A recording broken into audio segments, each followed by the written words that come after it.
हर आंसू, हर साहस की धड़कन और हर भय की कंपी, ये सब मिलकर मनुष्य जीवन का चित्र बनाते हैं।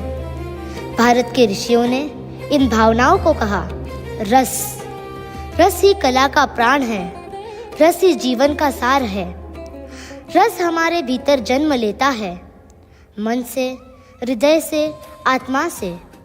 यही हमें दुनिया से जोड़ता है, यही हमें मनुष्य बनाता है। रस के बिना न कला संभव है, न जीवन ही पूर्ण है। शास्त्रों में वर्णित है 9 रस, 9 भाव, जो हमारे जीवन की संपूर्ण यात्रा को परिभाषित करते हैं। प्रत्येक भाव भगवान का दिया हुआ उपहार है। हर एक का अपना महत्व है, अपना उद्देश्य है। आज की इस संध्या में नृत्य, संगीत और अभिनय के माध्यम से आइए चले इन भावनाओं की यात्रा पर, नवरस की यात्रा पर। श्रृंगार, प्रेम, सौंदर्य। भावों का प्रथम रस है श्रृंगार। माँ और शिशु की मुस्कान में, मित्रता की डोर में, प्रकृति की शोभा में और ईश्वर के प्रति भक्ति में श्रृंगार ही प्रकट होता है।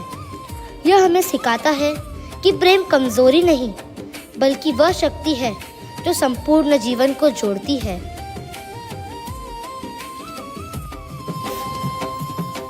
Hasya, laughter, joy. From love is born joy. Hasya, the twinkle of a playful eye, the giggle of children at play, the laughter that heals pain. Hasya is the sunshine of life, reminding us that happiness grows when it is shared. Karuna, compassion, sorrow. When sorrow touches us, our hearts learn compassion.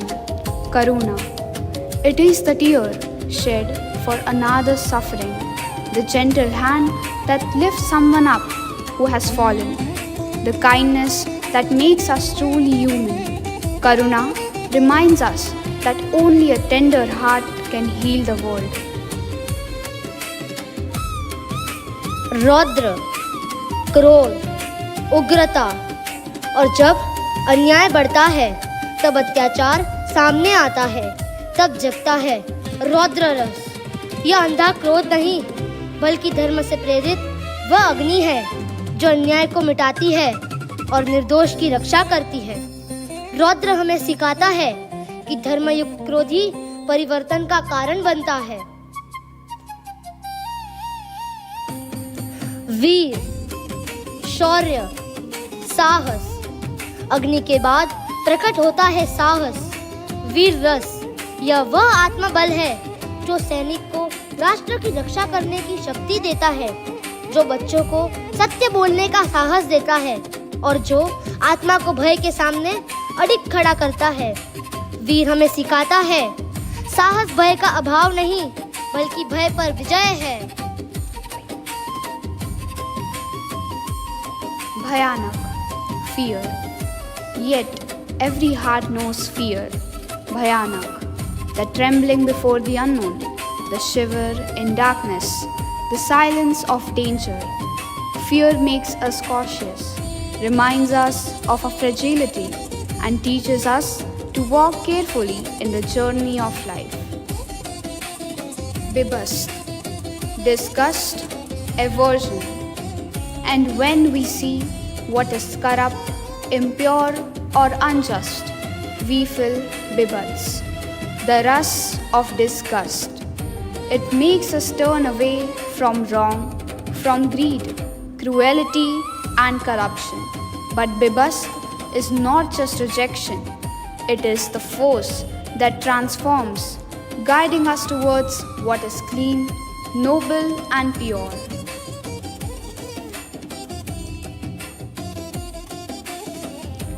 अद्भुत, विस्मय, आश्चर्य। इसके बाद आता है अद्भुत रस।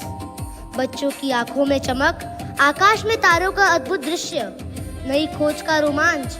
अद्भुत हमें याद दिलाता है कि जीवन रहस्य है, एक चमत्कार है जिसे जीना और मनाना चाहिए।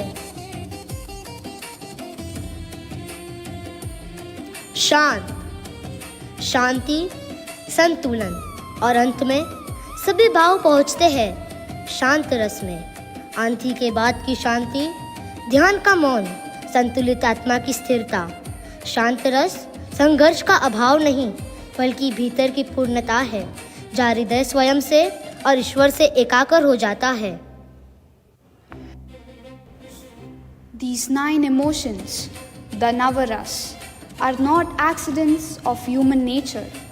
They are the gifts of God, planted in our hearts so that we may live fully, learn deeply, and rise spiritually. At a lower level, emotions stir the senses. They make us laugh, cry, love, and fear. But at a higher level, emotions purify us. They shape our character, refine our soul, and lead us towards the truth.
Nikita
तदे ताम दिदम दे तदे किडदगदीं तदे